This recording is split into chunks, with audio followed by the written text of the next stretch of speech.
Babi Television Uganda webale kubanga otambulira munaffe kyonna gy'osinzira okubanga otugoberera tweyamu kubanga tukutuusaako ensonga zonna ezigenda maaso mu ggwanga lyattu erya Uganda era nga wenjogerera olunaku olwaleero amagye ageetoolodde ekitebe ky'ekibiina kyaffe ekya National Unity Platform oluvannyuma lwa President Robert Kyagulanyi Ssentamu Mitembo okuvaayo n'alangirira nti olunaku olwaleero wabadde wateekeddwayo okubaayo press conference basobole okulaba nga ate abeebaza banna Western Uganda countrywide tour eyabaddeyo oba eyakomekkerezeddwa wiiki gye tukubye amabega era ng'olunaku olwaleero President Robert Kyagulanyi Ssentamu abadde alina okwebaza banna Lukunjiri Isingiro bonna gye yatuuse Ishaka beebaze mu butongole okuyita mu press conference ya leero ebadde etegekeddwa wali ku kitebe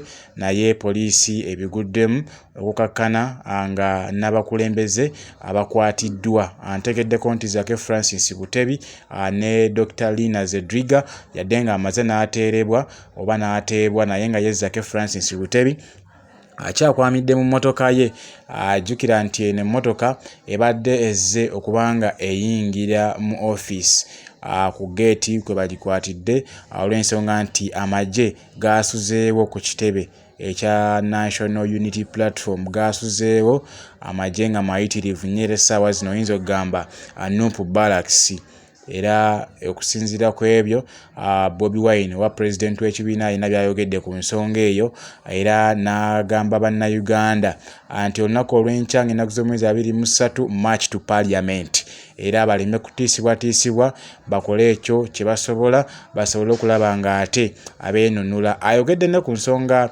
za Honorable Joel Ssennyonyi ndabyeko n'obuntu bwe bamusudde ku kitebe ky'ekibiina kya National Unity Platform naye ate ebyo ebitalina makulu tetulina kubanga tubiwa amakulu mu ngeri emu oba endala. Ngenda kubanga nkutuusako eddoboozi lya President Robert Kyagulanyi Ssentamu bw'ayogeddeko ne bannamawulire okusinziira wali emagere mu maka ge gye bamusisinkanye oluvannyuma lw'amagye okwetooloola ekitebe we yabadde alina okubanga ayogerera. Akakuba kabadde kangi nnyo naye tekatulemeseza kulaba nga tufuna eddoboozi oba akatambi aka President Robert Kyagulanyi Ssentamu katukafune n'oluvannyuma ngenda kubanga nkomawo ateyongereyo n'ensonga. We are not supposed to be we're supposed to be addressing you from our headquarters in Kabule, but as you have seen, our headquarters have been besieged by the military and police. Today is not supposed to be an ordinary day in the life of the National Unity Platform. We are commemorating 4 years since we unveiled the National Unity Platform Party to the world. You remember we asked for Kololo airstrip so we can have our commemoration event there.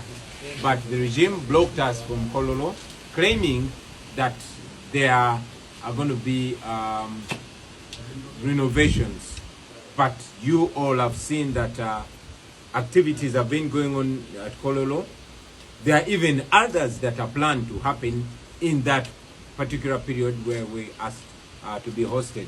We shall not give up. We shall insist because we have a constitutional right to enjoy our country. The NUP is a registered political party and we have a right to carry out our activities.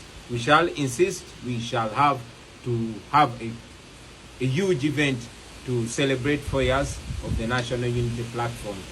We condemn the illegal besieging of our headquarters. We condemn the illegal arrests that have gone on. You are aware that some of our leaders, including Honorable Zake, are still under arrest, unjustifiably so. You saw the harassment that our Deputy President faced.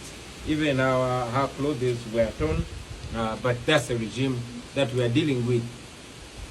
We intended today to officially thank the people of Western Uganda, the people of Uganda, Bundibujo, Ishaka Bushenyi, Lukunjiri, Ntungamo, and Isingiro for welcoming us massively. We want to add our voice on the call of the young people of Uganda to march against corruption.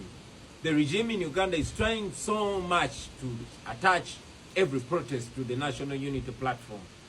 For the record, we did not organize these protests, but we support them 100% because we are people power. We stand against corruption, therefore we support and are willing to give every kind of moral and otherwise support to the people of Uganda supporting. We celebrate it that now the people of Uganda are taking it in their own hands. It's no longer a particular party. It's not NUP or any other party. It is the people of Uganda. We support you. Keep going. Don't be intimidated by the old tyrant Museveni.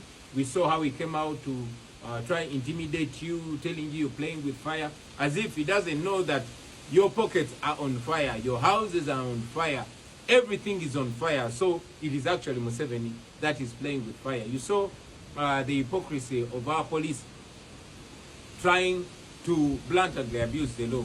We encourage you to go on. Yagambye abantu abagala okwekalakaasa nga balwanyisa enguzi bazannya na muliro. Naye tulowooza Museveni gwazannya n'omuliro kubanga abaana b'odiringa nabo tobamanyi, olowooza bonna bonna bakimbimbi nga gwe naye oli mukyamu. Tunuulire Kenya omanye nti oli mu generation kyamu by'odiringa naye. Ebyo nno bye bimu ku bigambo bya President Robert Kyagulanyi Ssentamu Mitembo byayogedde ku kavuvuŋŋano akali ku kitebe poliisi kayitaddewo olunaku olwaleero okuviira ddala wali mu kiro ekya ssaawa 6 era nakati amagye geeyongedde okuba nga gayiika ku kitebe era nga tewali muntu n'omu akkirizibwa kulaba nga asala kebeere emmotoka ne weebeera nga eyita just buyisi mu kkubo nga tegenda ku kitebe tekkirizibwa kubanga eyitawo oluguudo oba enguudo zonna ezijja okusala nga zidda ku kitebe za bulookingiddwa olw'akatengo bakagenda mu maaso naye nga temwerabira olunaku olw'enkya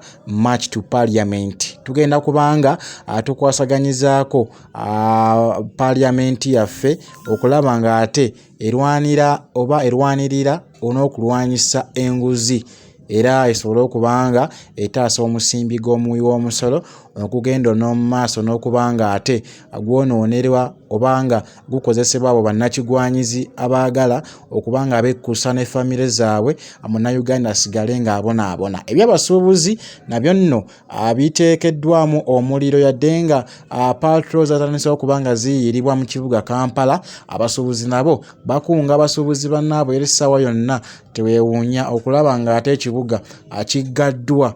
Nkiddamu teweewuunya okulaba nga ate ekibuga Kampala kizzeemu kiggaddwa olw'ensonga za bwegugungo nabwo obugenda mu maaso bw'abasuubuzi. Ekyamazima kyo kiri nti yessaawa ffenna tusituke tulage obutali bumativu ku nsonga eggwanga lyaffe gye lifugirwamu, ku nsonga eggwanga lyaffe n'ensente z'omuwi w'omusolo gye zikozesebwamu nga ziweebwa abo bannakigwanyizi okwekkusa ne famire zaabwe. Atakuumira mpeera bankuumire bisingako kaawo ngenda kuba nga nzija nabyo mu vidiyo zaffe zigenda okuba nga ziddako. Mbeere bulungi, mweraba.